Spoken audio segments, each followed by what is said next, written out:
everybody here tonight.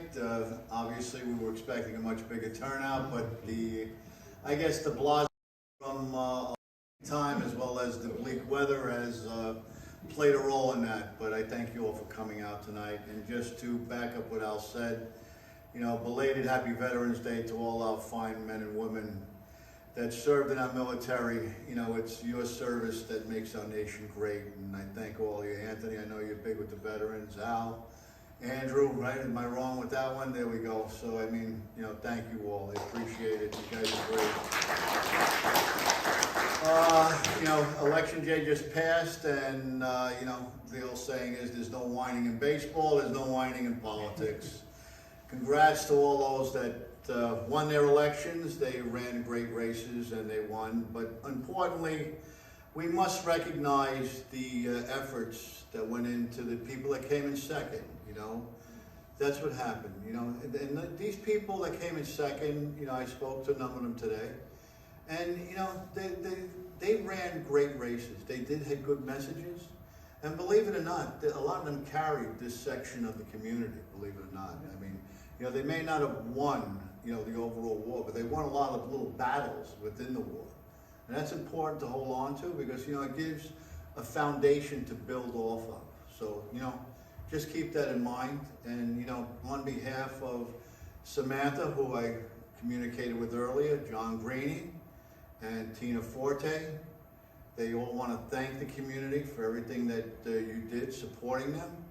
And the message that they gave me is sort of like the "Al shall return" type thing. So don't give up hope, you know.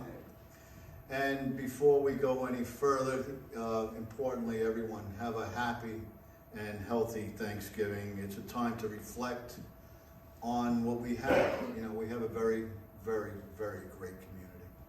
Our community is great here. You know, we were handed something very, very nice, and it's important that we pass something better on to those that are going to succeed us. So just keep that in mind. And we're at a very, very different time, you know, politically, socially, the climates are changing.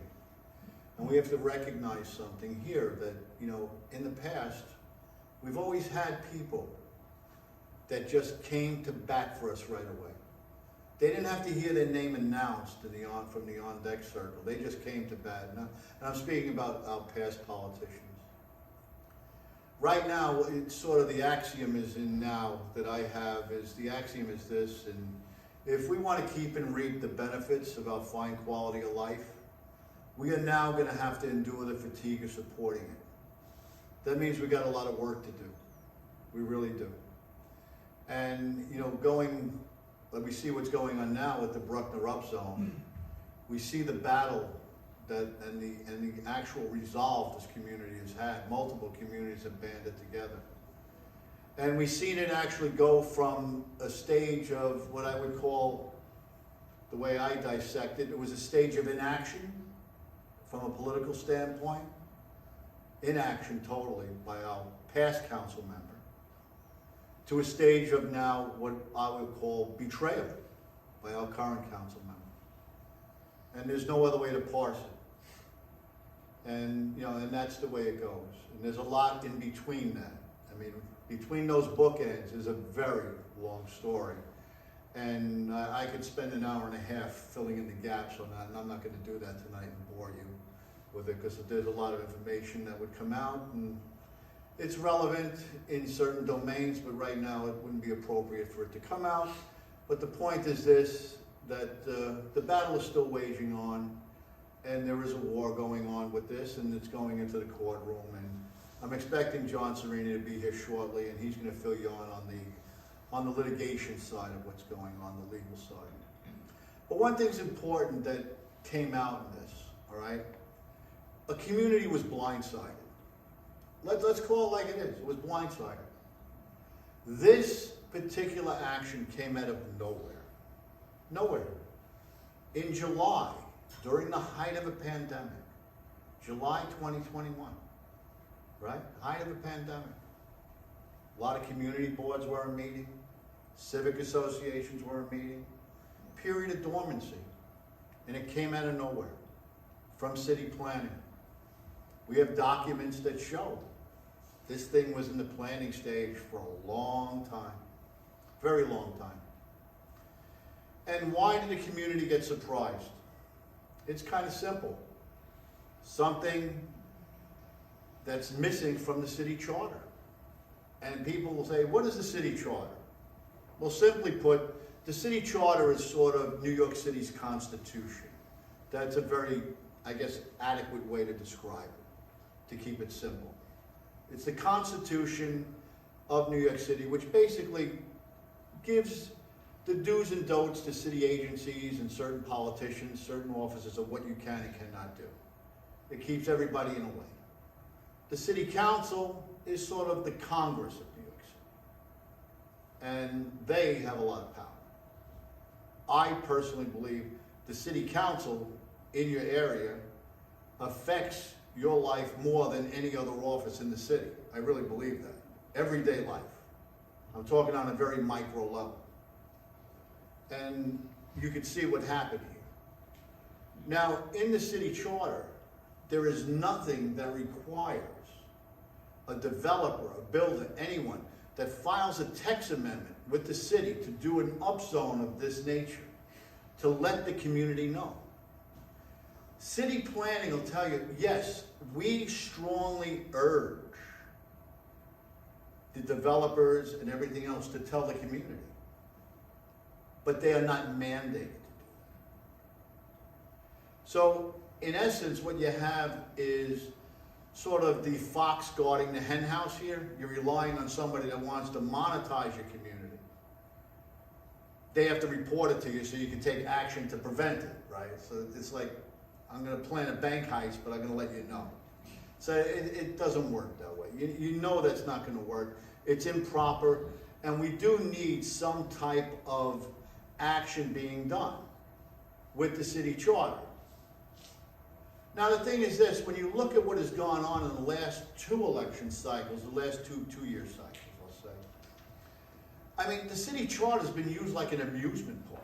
It really has, because, I mean, I personally have brought up problems with the city charter at community board hearings before I was dismissed, but that's another story for another day. But anyway, I was told that, it's almost impossible, to get something in the city charter. But I want you to really think about this. Ranked choice voting, where'd that come from? City charter amendment, back of the ballot, right?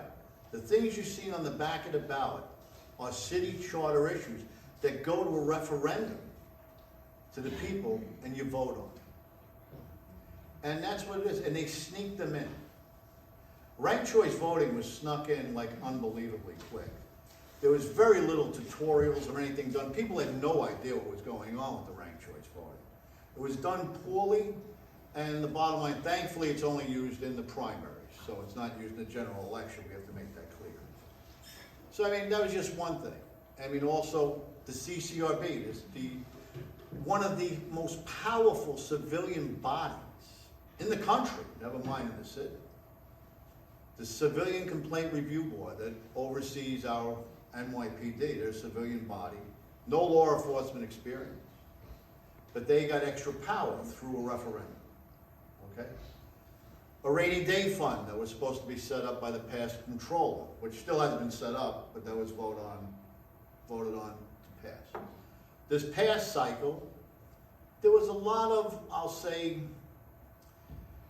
language in the city, in these referendums that went into the city charter that to me were unnecessary, in my opinion. That's just my opinion on it. To me, it created a divisive tone rather than a uniting tone. One of them was, in fact, was a preamble to the city charter. They want to put a preamble is going in, it was voted on. And, just for your information, that when you see a city charter amendment or back of the ballot amendment go in, they usually pass at a 70% rate if you look at history. City mandated things like that, the city referendums usually pass pretty easily. The state level ones, another story, they have a little bit more of a shot of being more balanced, we'll say.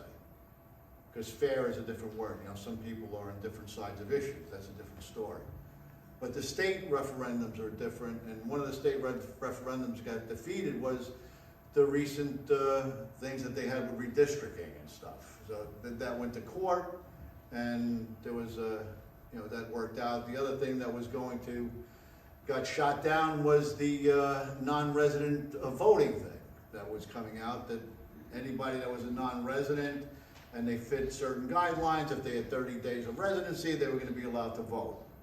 And that got shot down in court, and for the record, neither outgoing Mayor de Blasio nor Mayor Adams would sign the bill that was passed by a cowardly city council that was leaving, because it's not this council, it was the past council. 36 of those members, I believe, were leaving office, and they did it like the last week before they left, so there would be no repercussions. So the bottom line is, that's how it works. So the city charter, we definitely need something in the city charter to protect the community. And that's a big thing going forward. And so these are like the battles that we need to fight. When we look at these things on a very, very small level, they don't look meaningful. But when you look at a community like we have, you have Spencer Estate, Country Club, you have areas like Locust Point, Edgewater Park, places like that. One little change can really change a community's character, change the whole quality of life in a neighborhood. And in here, we're worried. We're worried a little bit. I mean, we're looking at certain properties, okay? It's like a see something, say something. We know Evers Marine is in like a perpetual state of sale. It's a matter of like when it's going to be sold, not if. I mean, that thing's been on the market for years. The Knights of Columbus that we're all very familiar with was our former meeting place, right? We still don't know what's going on with that. That's a 501c property, so it's a little bit more complex in the sale. And then, there's properties. I mean, I've been in this neighborhood a long time, so I'm very aware of certain owners of certain properties. I mean, I'm worried about the Westfield Market property. I mean, down the road, who knows what's going to happen with that? I mean, the Loperino family owns that. I know Mrs. Loperino, Charlie's old, at least 10, 12 years older than I. He has a bunch of children, and are they going to sell it, keep it as is? What do you think is going to happen? We don't know. So there's a lot to be said here. About what could go on here. And if say properties like that change hands and zoning changes, we're going to end up with something a little bigger than what we used to. I'm not going to sit here and tell you we're going to have a 110-foot building here. No, that's not what they're going to do. But what they will do is they're going to definitely, with the flavor of this city council that I see now, and the flavor of what I've seen at city planning hearings that I've attended, they want to do an R5 context in here. That's what they want to do. I would stake a lot of money on that. I really believe that. They could say no, but when they go back in session in January, they're going to try and destroy the low density areas. They want to eradicate us, plain and simple. That's their goal. They don't want this way of life for anyone anymore. That's what they think. We are urban sprawl. We are just a blight on a community. We are keeping the city of Yes from becoming this unified thing, which is ridiculous, because diversity of living environment is just important as diversity of population. People should have a choice in what type of area or neighborhood they want to live in. You like low density a lack of stimulation of the low density? Fine, you have that choice. You like more stimulation? There's plenty of places to go. You like that hustle and bustle? But why take it away? Why take it away? There's no reason for it. And it's up to us to fight for it. And I'm going to just put in a little bit of context for you, because R5, and when you start talking about zoning, it's sort of a foreign language to me. Simply, I'll give you an example. With an R5 zoning context, that simply means this. On a 50 by 100 parcel, they'd be able to take down what would be maybe a 1 or 2 family house in this community and put up a 6 to 8 family house. Okay, that would be an R5. Now, when you look at the way things work, when you have corner lots that don't have a sight line obstruction, you could end up going through a land review process and getting something zoned a little higher, maybe an R6, or even in some cases maybe an R7. And an R7 is something that could go up 85 feet. So I mean, those are not beyond the realms of possibility. And certain areas over here I'm worried about, as far as without obstructed sidelines, Bayshore and Watt Avenue, that corner lot. You see what? The water and you see the woods. That's an area of concern. The guy took the building down, didn't leave the foundation, took everything down, lowers down his tax liability, and what happens now? He's sitting on it like a stock. He's just waiting for the opportunity to monetize. I mean, that's our opinion. We track down who the owner is. He is a developer, and he's based out of Manhattan, and the bottom line is he does not want to talk to us. That's how it works, and he doesn't have to talk. And nobody is willing to try and bring him to the table either. So it's up to the community right now to really band together, and we're going to be doing a very robust, membership drive. We got to get bigger numbers. We got to get more unified. We got to get multiple communities unified. And that is the only way we're going to be able to preserve the things that we hold sacred to us. And that is our community here, our low density area. If you love this type of community, we're going to all have to band together and fight hard. Because that's the only way we're going to be able to keep it. Because they want to take it from us. Make no mistake about it. They won't say it, but all their actions speak louder than their words. And you've seen it recently with our councilwoman. She went from, yes, I'm with you. And listen, it was like a real stab in the heart. I mean, because the only way it was a betrayal. That's the only word that comes to my mind when I think about what she did. She betrayed her community. We put trust in her. We voted for her. We elected her. We gave her the responsibility of taking care of us. She has a fiduciary responsibility to her constituents. She went in and told community after community, I am on your side. I am with you.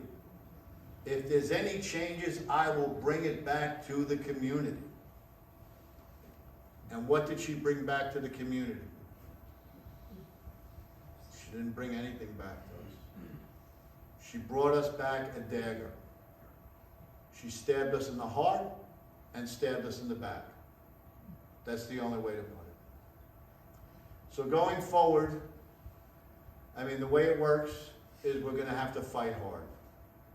And I see John, I could segue into you here, John, if you want to stand up and say a couple of words.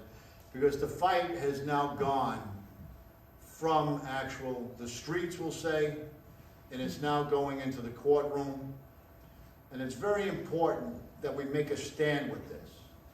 Because the importance of making a stand is simple. That if you make it easy for the first guy, the next one's going to come real quick. You got to make it hard. You got to fight hard, because then you'll keep the others away. Plain and simple. You make it easy, they're going to come in quick. And they're going to come in fast and come in hard, and they're going to destroy us. And we can't let that happen. We know what they're doing. We have to stop it. And we can stop it. And before I hand it over to John, it's very important to know this. This community has one thing working in its favor right now, a real important thing. Because of Census 2020, this council cycle is not a 4-year cycle. She's up for re-election in 2023. In 1 year, she's up for election if she does choose to run. But the bottom line, whoever does run, if she runs, we got to vote her out. That's a given. She's gone. Gone, history, plain and simple. Gone. No questions asked. when campaign finance comes around and she wants donations, no one gives her a penny. You pass that word, she is not to get a penny from anyone. Not a penny. And the bottom line is, any candidate running for office to represent CD13, they have to make a pledge that they are going to keep our zoning and fight for our zoning and fight for our community at every level. Plain and simple, including getting deference from their fellow council members. That's how it has to work. Because if that is not going to happen, we're going to lose. And we cannot put somebody in office that doesn't have our best interest at heart. And now it's my pleasure to give the mic over to John. John's going to explain what's going on now as far as on the legal end. And give it up for John. John's a great guy and values guy. Hey everybody. So George asked me to come and just talk to you guys about what's going on with the attorney.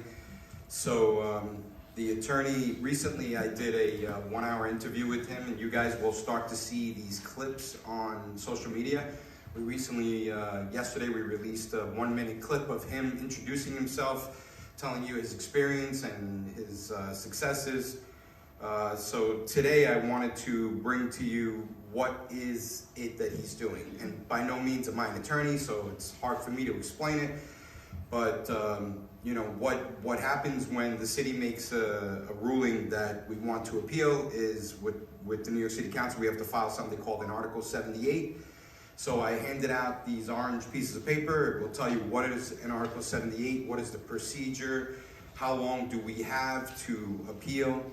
And so you'll see in the third paragraph that in Article 78 is a proceeding in the New York State Supreme Court. Each county has its own Supreme Court and usually located in the county courthouse. So this procedure is going to go to the Bronx County Courthouse, and the deadline in the fourth paragraph shows you that it's 4 months from the date that they received the decision. So he's working on the appeal. Now, what are the arguments? And you'll see in the fifth paragraph, it talks about what can he raise. The agency, you can say that the agency didn't follow its own rules and made the decisions, that whether the decision was arbitrary or capricious or not supported by substantial evidence. These words have special legal meanings. Arbitrary and capricious means that a decision is not reasonably related to the facts of the case. There are some facts that we have tried to bring to their attention, but they kept on ignoring us. Like, one of the great facts was that this could potentially be in a landing zone for one of the local airports, and that would be federal. And the fifth paragraph says that if it's something federal, it could even be taken to federal court. So we spoke to them about that. We spoke to the fact that they did the traffic study in November of 2020 in the height of COVID, and that they could not have realistically seen the traffic that was going to take place because you know, people weren't traveling, people were staying home. They were scared of the virus, they were told to stay home, people were quarantining. At the time, the 750,000 distribution center, square foot distribution center where the Whitestone Multiplex was not open. Once it's open, it's going to be backed up with tractor trailers on Brooklyn Boulevard. We tried to bring that to their attention. They ignored us again. And like George said, you know, our councilwoman should have brought all these things to the attention of the city council. She should have invoked deference. And if you guys watch the videos that we posted online, she did not even attempt to invoke deference. She didn't even ask for it. We went down to City Hall to testify in front of her and all her colleagues there, and she never once said, vote with me, vote no, vote against the upzoning. The only thing she said in that horrible video, if you watched it, and your throat just went straight, your heart went straight to your throat, saying, I love my community, if you want to support me, vote yes. Like George said, we were just all like, what? What did she just say? Like, how could she have possibly said, if you want to support my community, vote yes? When the whole time she kept saying she was with us and she was against it. But, you know, these are all the things that we can say that, you know, and there's so many more that we can say. Like, obviously, when Ida hit us last September, our infrastructure is failing. And now we're going to have hundreds of new units just with these. Remember, these are just 4 structures. but there's 34 sites, and there's potentially more to come. Like George said, there's other sites that are going to come. So it's going to be more and more burden on the infrastructure, more and more burden on the schools, more and more. All these things are things that our attorney is going to try to bring to the city's attention to say that we cannot take this additional burden and structures in the community. So the other thing is the street demapping. I don't know if any of you guys heard, but there was a meeting last week. Did you? I don't know if you talked. Sorry, I came late because I don't have a car. My daughter stole my car, so I don't know what George said. But so the street demapping, we went to a meeting about a month ago, and we were fighting them to say we don't want the Myers Street demapped. You know, if anybody lives in the neighborhood for the last 50 years, you know behind the Garden Center, there's a small street right around the corner from Benjamin Moore, that's Myers Street. So Myers Street goes down to Edison, but the Zuccarello family had decided to take it over, you know, God knows how many years ago. As long as I'm alive, that street has always been taken over by the Garden Center. And I think most people didn't care because, you know, it was for the good of the community. It was a garden center, and they would keep their plants back there. But now they're trying to say, well, we already have it, and it's not a big piece of land. You know, Ms. Garinci, who's representing Ackerman, had the nerve to say, it's not a big piece of land. Why is everybody going crazy? It's only 5,500 square feet. And I said to her, only 5,500 square feet? I mean, my property's 25 by 100 where I live. And you're saying only 5,500? I would love to have 5,500 square feet where I live. How about you give me another 3,000 square feet? Because, you know, I don't know where you live, Ms. Garinci, if you live in Beverly Hills or Hollywood, but 5,500 square feet for an average property in the Bronx is a lot. So she apologized. She said, I'm sorry. I didn't realize that was the size of you. Yeah, you didn't realize because nobody came out to do an inspection. Not even our mayor, who should be ashamed of himself for saying that everyone in the city has to do their part. He never came out to this community to see what we have here and why it's so special and why Jimmy Vaca downzoned it in 2004. So the street demapping a couple of days ago, they had another meeting where they didn't even tell anybody what was going on. We found out about it the day after the meeting was over. So most likely they're trying to slip that one under the rug. So it's very frustrating, and you know, I gotta say, I feel like our community board should have done the right thing and let everybody know that this meeting was coming. The community board has an obligation here. We can't know. We don't know everything that's going to happen. So I think as much as we call the city councilwoman or the assemblyman or any of the other local elected officials, I think we need to call the community board office too and tell the community board that, hey, we live in this community. You represent us, although they're appointed by the borough president and the city council person, which to me seems like a conflict of interest. How could our district manager be appointed by the city council person and then do what is right for the community and not what's right for the city council person? How could all the people like George fight against the people in power, and then as you see, he got removed from power because they took away his appointment? So it's really a conflict of interest. I mean, we got to fix that whole thing. It shouldn't be an appointment. So I talked to the attorney, and the attorney said that we're also going to be looking to file an injunction because, as you guys might have noticed if you drive by there, the house that was located at 1119 Edison Avenue, right behind the first house, right behind that little tiny, very narrow structure, that first house was knocked down already. They literally knocked it down like within a week after they approved it. So that house came down. Obviously what's going to happen next, and if you notice, the house next to the corner, the brick house, the nice red brick house, that house is empty. The house with the dentist's office behind Kaufman's office on Bruckner, that house is empty. They have all the windows open. They're letting you know they're empty. They're going to be coming down soon. I'm sure that the Better Grow is going to be up on the chopping block very soon. And that's probably the first building. Now, the rumor is that they're trying to get that building built. I don't know how it's possible, but they're trying to get it built by February 2023. And so I talked to the attorney about this because I said, hey, wait a second, we got 4 months to appeal this, and they're already going to be building a building? So he says, yeah, well, they can start the building. But I said, what happens if we win the appeal? Are they going to take down the building? You know they're not going to take it down. So the attorney said that we're gonna have to file an injunction to stop them from building the building. Unfortunately, you know, our attorney's a nice guy, but he doesn't do anything for free, right? So this is where you guys come in, and this is where we need you guys to really get the word out, because we need to raise money. We've done great, and I want to thank you guys for everything you've done. We raised about $44,000. We gave the attorney a retainer, but when we were interviewing attorneys that specialize in this field, you're talking in the range of $100,000 to fight this battle. And I know it seems depressing and everybody wants to just give up. How can we do this? How can we win? But if we stick together, we can get it done. Now, the attorney has said that he's gonna do a lot of this work for about $40,000 to $50,000. But every time we add on an additional job, like an injunction, he's gonna charge us more. So we need to raise more money, and that's where you guys come in. So we really need you guys to spread the word, share the social media post. If you don't have social media, just talk to your neighbors. In the back, or right here, I'll give you more because I printed 50 of them. Page 2 and 3 on this, the white pages, if you guys look at it, are the bio of our attorney, Mr. Richard Lippis.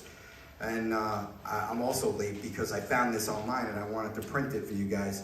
This guy has a pretty impressive career. And I'm gonna tell you, without telling you my age, he's been practicing law longer than I'm alive. So that just goes to show you he's got a lot of experience. And when we were talking to him, he said to us, he said, guys, I don't have to reinvent the wheel here. This is what I do. This is my specialty. So I feel confident, we felt confident during the interview process that we had a good guy for the job. So you guys are welcome to read this, share this. I have more copies, but this is going to be a process that's going to take probably, you know, like we said, at least three more months. But you know, have confidence. Don't despair, and don't let the community get you down that it's over, because it's not over till it's over. I don't know that I can answer many questions, but I'm open if you guys have questions. And if I can't, me and George will get back to you with the answers. But if you guys have any questions, feel free to ask. Well, I think, I know you were there, Frank was there at the City Hall hearing. And it's a great thing when our residents come out. Andrew was there and Joe was there. And so to get out and to come to these events, we need to show support. And one of the things that we did, we went to the borough president's office and we chartered a bus. But, you know, those things, again, cost money. It was $1,200 to charter that bus. But if we have the if we're unified on this, we can continue to do things like that and charter a bus and get us all together so that we can show this, we show the city that we mean business.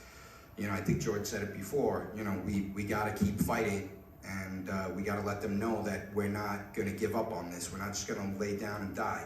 You know, when somebody attacks, you attack back. And this is a fight, and we got to keep fighting. So if you guys have any questions, my phone number is on things. Give me a call, reach out to George. Yes? Besides the GoFundMe page, how else other ways to donate? You could, if you don't want to use the GoFundMe, because that's credit card, you could bring a check to my office, or you can give a check to George or to anybody else involved in the fight. Make the check payable to Bronx Coalition Against Upzoning. We are a 501c, which is, thank you for bringing that up, because Christmas is right around the corner. Tax season's right after. And you guys are going to be doing your tax returns, so why not donate to a worthy cause and get a 501c charitable deduction and write it off? You can deduct, even if you don't itemize, you can deduct $300 per spouse. So if you give us $600 for a married couple, you're putting your money to a good cause, and we're fighting for the community. Any other questions? Yeah. I think people would donate more, or again, if they knew what funds were actually paying for. Okay. Every law firm submits bills to people showing exactly where the money goes. Okay. Now, I'm sure people would recontribute if they knew where the money All right. went. Well, like I said, our attorney is doing a great thing and charging us not nearly half as much as the typical attorney in this field. So, I mean, I understand what you're saying, but trust me when I tell you that $50,000 going to an attorney to fight a fight like this is nothing. There's a good chance that $50,000 won't even cut it. There's a good chance we're going to need $80,000, and then what are we going to do at that point? It doesn't matter. In this world, this new world of ours, you don't really just give people money without knowing where it's going, if it's going for the right cause, if it's, I mean, Yeah. and with all due respect. So you think that if we showed a receipt from the attorney explaining what he's charging us for? Saying this was for this permit, or this was for this, or this, it would make people realize this is where the money's going, he needs more money to accomplish what we have to accomplish. That's all. Okay. I've never Yes. heard of a law firm that didn't show where everything was. Yeah. We are two former legal administrative assistants, and I have written bills for clients in excess of $1 million. So what I think would help us is, okay, he has 44,000. How much of that has been used already?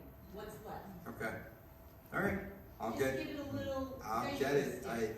I mean, one of the things that we were trying to do, recurring donations, where you can donate, $100 a month and keep it on a recurring, because this is not the last battle. If you think this is the last battle we're gonna fight, if you think that this is, let's just say 100,000 and we're done, no, because like George said, there's other sites that are coming. And so the Bronx Coalition Against Upzoning is gonna continue to fight every upzoning that comes through, because this is our community, this is our future. Like George always says, I love what he says, that we have an obligation to hand to our children something that's good and something beautiful. So we were hoping that we could continue to collect donations, and that's the reason why we became a 501. But yeah, I get what you're saying. I get, people have no reason to trust that we're doing the right thing with the money. It's just, unfortunate that legal fees are expensive. As you said, you worked for an attorney and you billed people in excess of $1 million. So you know how expensive legal fees can be. So I'll see if I can get something broken down and exactly what we're going to be paying for. I don't really know that that's going to make people go deeper into their pockets. I think that, people just can't fathom spending that kind of money on legal fees, because they're like, how could a lawyer charge you that much money? But you're fighting against the city, so you need somebody who knows what they're doing. You need somebody who knows the intricacies and the ins and outs. Yeah, loopholes. Yeah. Do you guys do public disclosures of your financing and your spending and stuff? Maybe that'll Yeah, make so them feel better. we, Just a general. Yeah, the first year's 990 hasn't been filed yet, but because we raised under last year, not even at the end of the year, I think the number was like 38,000. So because the number's 38,000, the form that gets filed is called a 990N. So that form will be filed, but it doesn't show the disclosures. But yeah, I could definitely put a financial disclosure up on the website to let everybody know. But I understand what you're saying. But really, at this point, we spent money on things that during the last couple of years, as you guys see, almost everywhere you go, you see signs in people's windows, you see people wearing t-shirts, you saw stickers, and these are all things that we had to spend money on, flyers and copies, and besides the attorney, the filing fees for the Internal Revenue Service, the startup of the corporation, so, But that's what you should say. and that's fine, I get what you're saying, and we'll work on that. I just hope that, to your point, that if people see that the money is being spent on this cause, I mean, and we've all put lots of money out of our pockets and time. I can't tell you the amount of time that we put into this that we're not charging for. Nobody's getting paid. I didn't get paid, George, Joe, and Andrew. None of us got paid. We're doing this volunteer because we want to save the community. So tons of money went into this from us as well. But yeah, I'll put together a disclosure and I'll put it up on the website. And if you want to give me your email address, I'll send it directly to you if you think that will make a difference. I don't think it will make people reinvest Okay, well, I hope you're right. Any other questions, concerns? Yes? This is kind of in correlation stuff because I'm a retiree from the Department of Education. And I'm on Medicare, and we've been putting into a legal fund because they wanted to give us Medicare Advantage for all the unions, so I'm sure you've read about that. Now, basically, we put in for the fund and we send our money every month, and we were waiting for we had the injunction, the judge agreed. Now, all of a sudden, the mayor comes in and says, well, we're doing this whether you like it or not. So it's kind of like, I feel like, you know, you do all this stuff even now, you're gonna give it to the fund and you're gonna give money, but there's really no guarantee that someone like the mayor's gonna come in or other people are gonna say, we're doing this whether you like it or not. So it's almost like, Right. I'm still continuing to donate, but you kind of get a little bit down about it because here you are doing the right thing and they are fighting for you. And because you were winning now, all the unions, now all of a sudden it's like, well, I don't care what you think, I'm the mayor and this is gonna happen. So just, let's change the whole administrative code, which is really not supposed to change, and we're gonna give you Medicare Advantage whether you like it or not, because you're 65. So what I'm trying to say is, how is it different with this, that you're gonna put money and money and money and have all of these things to fight, yet they may still win because they're more powerful than we are. And you've got the mayor that's agreeing it's okay.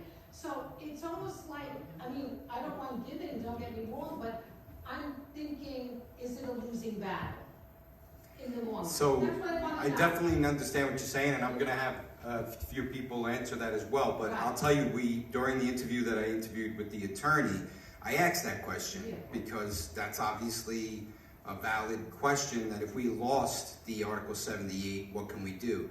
And he said that you can appeal the decision, and you'll have another 60 days to come up with the reason for the appeal if you feel that they did not do the right thing or follow the right rules. So you can appeal and appeal and appeal. You know, can we continue to win?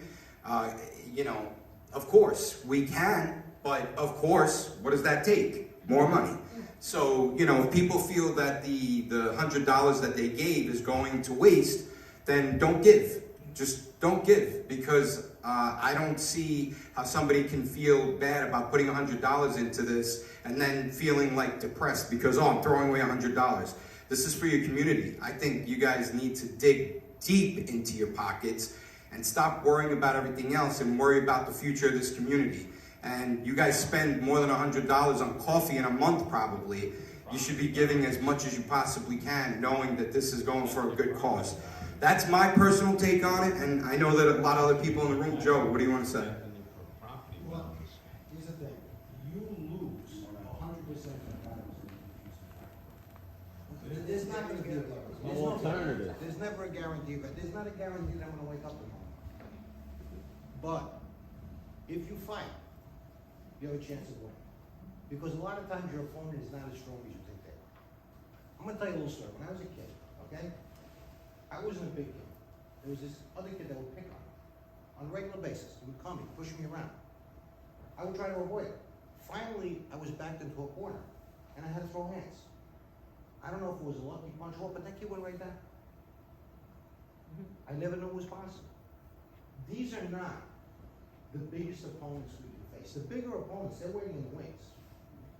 They're waiting to either buy these properties or put in their own rezonings. I mean, who do we have here? We have a grocer, one of which has already filed for personal bankruptcy and couldn't even pay his workers. Was charged with wage theft. We have the Marcianos, local developers, they can't even file their property taxes. And I understand there's foreclosure proceedings on 3 of their properties. We have Zuccarello that was pushed out of business by a Home Depot. He did this very same thing last year. He did a rezoning, I think 1619 Woodhaven Boulevard, and now he's putting it up for sale without actually developing it. And a lot of people's concerns are correct. They want to see financial statements. They want to see where this money's going. They want to make sure that it's being used correctly. But as far as billing statements from a lawyer, you work in law. The work has just started now. They haven't even started touching the retainer yet. Trust me, we will be getting billing statements. And they're not anything we're gonna wanna see, but they'll be coming, and we can make them public to a certain extent, unless it sort of releases something that might be not confidential, but something pertinent to the case that the lawyer may not want to release right now, in which case they blank it out and just show you what it is. Me, I give every month. I've given anywhere from, $100 to $300 to $600, whatever I can afford. I'm not a rich guy. Because like I said, you lose 100% of the battles you don't fight. I'm not saying not to give money, Oh, I'm no, just I saying understand that completely. it's You nice want a certain amount of transparency, you wanna see a financial to statement. encourage You wanna see a people balance to sheet, give you wanna more. see a statement of profit and loss, you wanna see a statement of cash flow.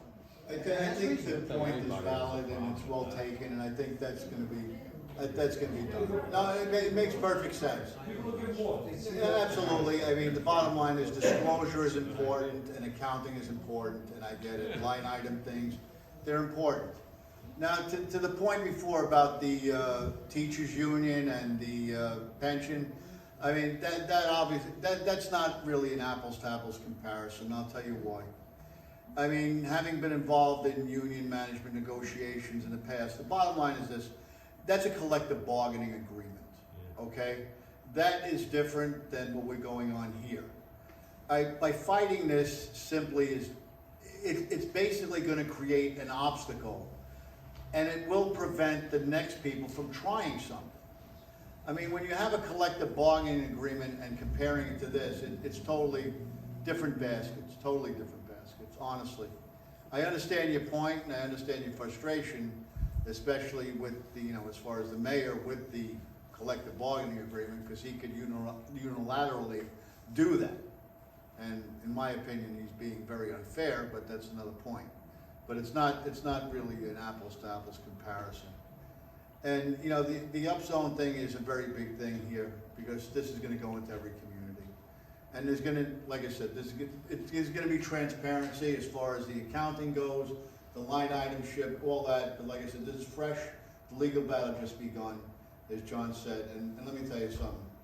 There isn't a more honest guy than John Serino. I'll tell you that right now.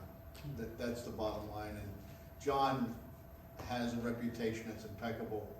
And when his name is on something, I don't think it gets questioned. I really don't. Yes. From my perspective, I absolutely agree with you. And I know from past communications that you give and give and give. And I think that people who don't normally work with law firms don't understand and may think, oh, I gave $50, that's great, that'll solve the problem.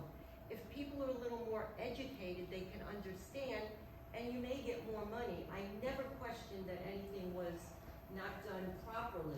It's just to educate people so they know. Yes, and your point is definitely well taken, and If I can, and there was maybe no I wanna give a little more. there was no suggestion Very at that. selfless, and you're really giving. Yeah, there was no suggestion about anything, calling anybody doing any nefarious things or anything like that.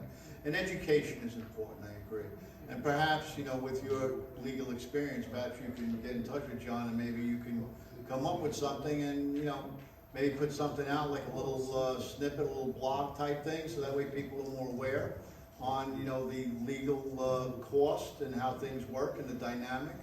And then maybe that could, maybe enhance the giving, the donations. It's very possible. So maybe putting your heads together would be great.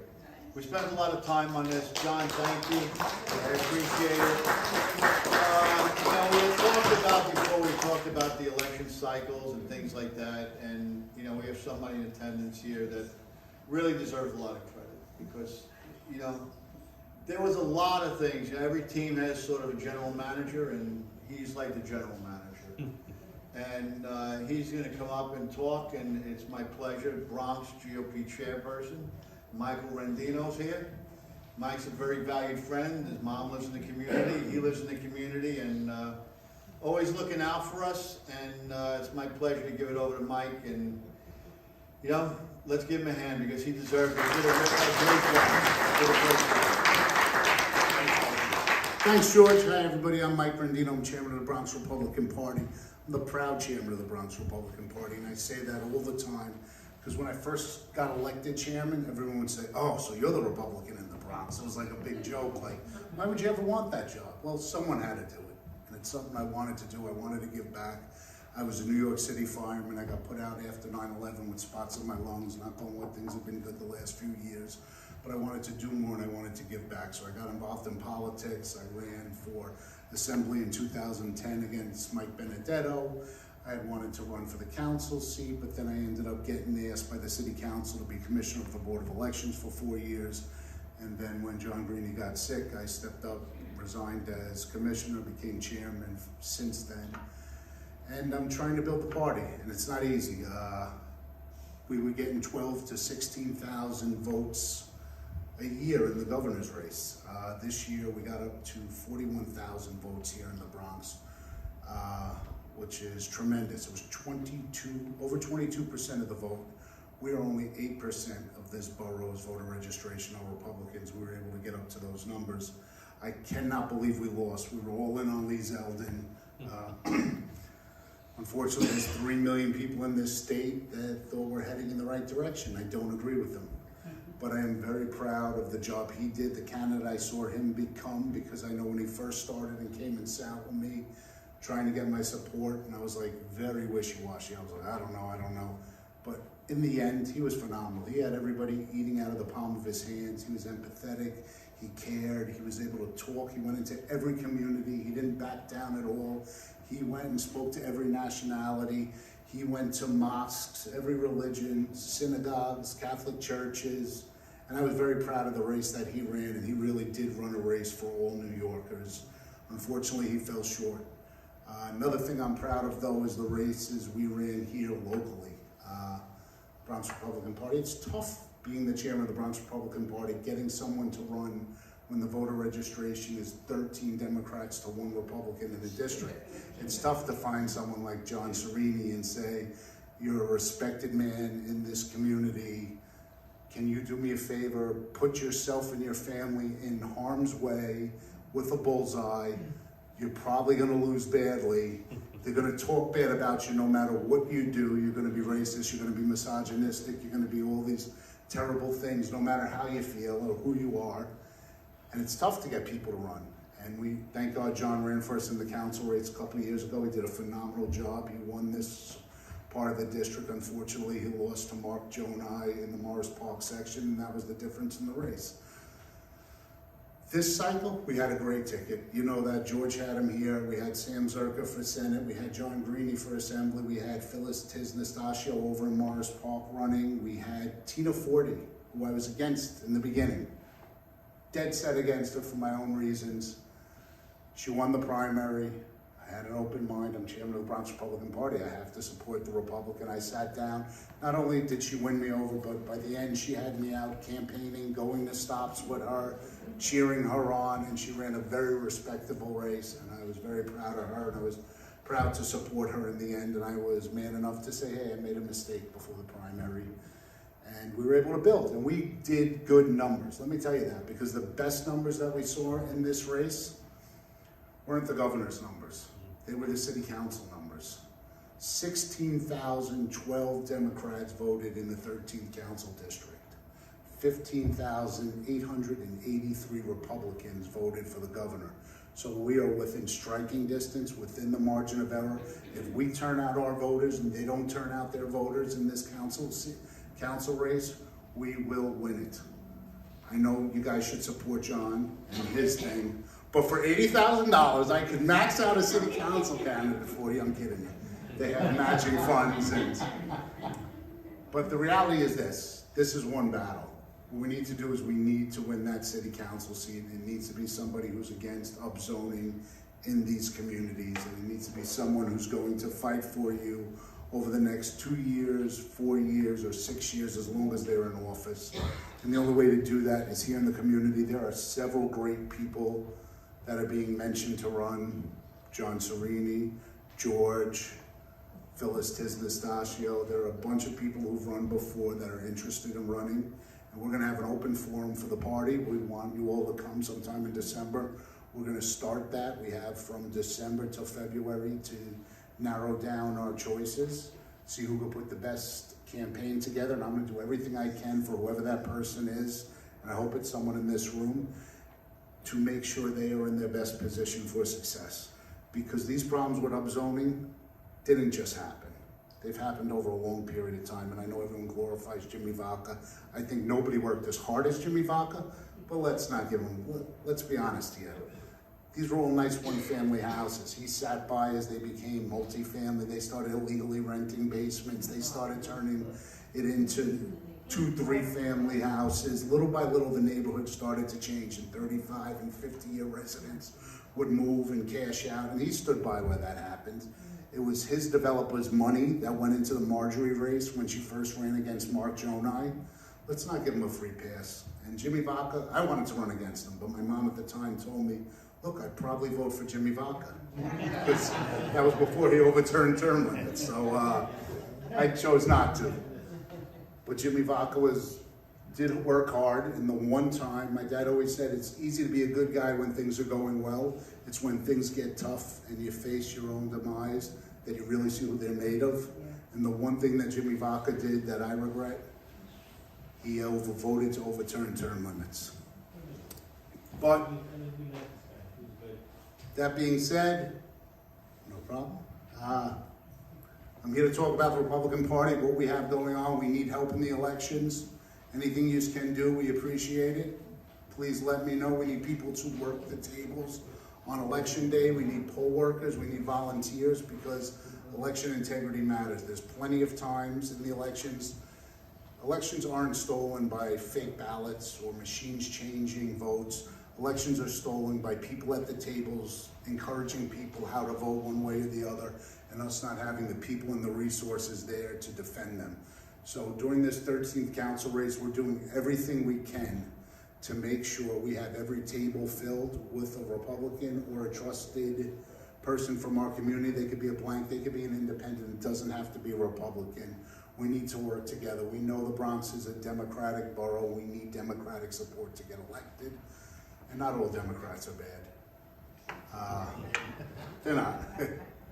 But the reality is we have to do what we can. And the Republicans have led. In this cycle, I was very proud of them. George was there.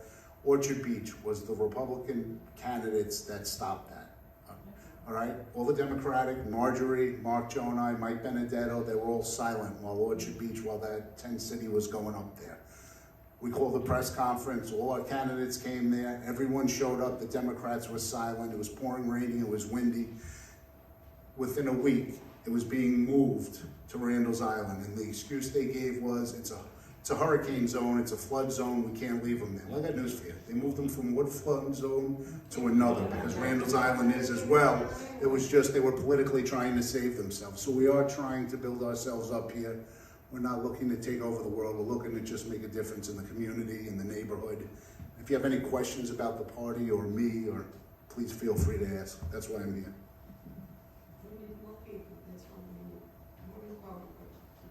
We need Republican's not a bad word.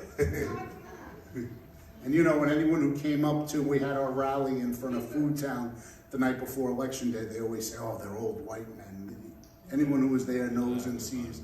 People who are our district leader are very diverse. We had several women running. We had a bunch of people of color running. What's wrong with the people? Only because they're Democrats or the Republicans. They don't care who they vote for, so long they vote for that person that carries their party. They don't see what's wrong and what's right and what it needs to be fixed and what's... No, they don't. What is not? We need it. We needed somebody tough and we added a man and people, they just... We need a face and a voice. I have to tell a personal story. I have a friend that I went back daily, and it was when it was Obama's time. She posted on Facebook, vote for Obama. I said, are you kidding me? And she said, why? Are you Republican? No, I said, I'm not Republican, I'm not a Democrat. I vote for the person and for what I believe that this person is going to do. I don't believe in the party. But people, just because they're Democrats, they vote Democrats, no matter who it is. Well, that's also voter education. You'd be surprised how many people don't know.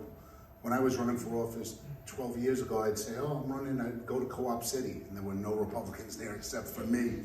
And I'd be like, would you vote for me? Like, oh, I can't vote for you, I'm sorry, I'm a Democrat. I'm like, what do you mean you can't vote for me? I'm a registered Democrat. I'm only allowed to vote for Democrats. They didn't know, some people don't know that they're allowed to vote for other people in other parties, and we have to educate them, and it's my job as a party chair to let them know there are opportunities, and it's my job to find the right candidate to run that's going to appeal to all the neighbors in the district, and who will fight for to be their voice for everybody in the district. And it's gonna be about personal relationships, and this next election is all gonna be about get out the vote, troops on the ground, and doing the best we can. It'll be all hands on deck, but you are correct.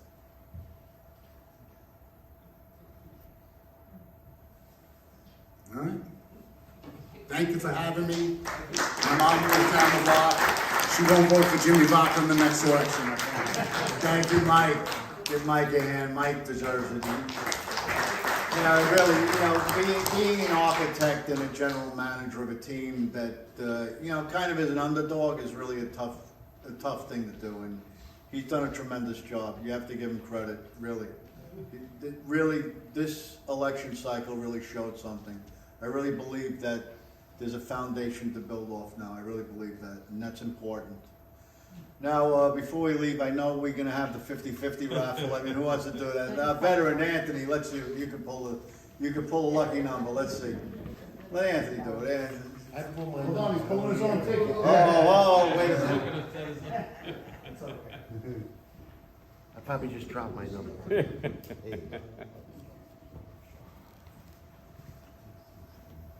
What do we got, Gina?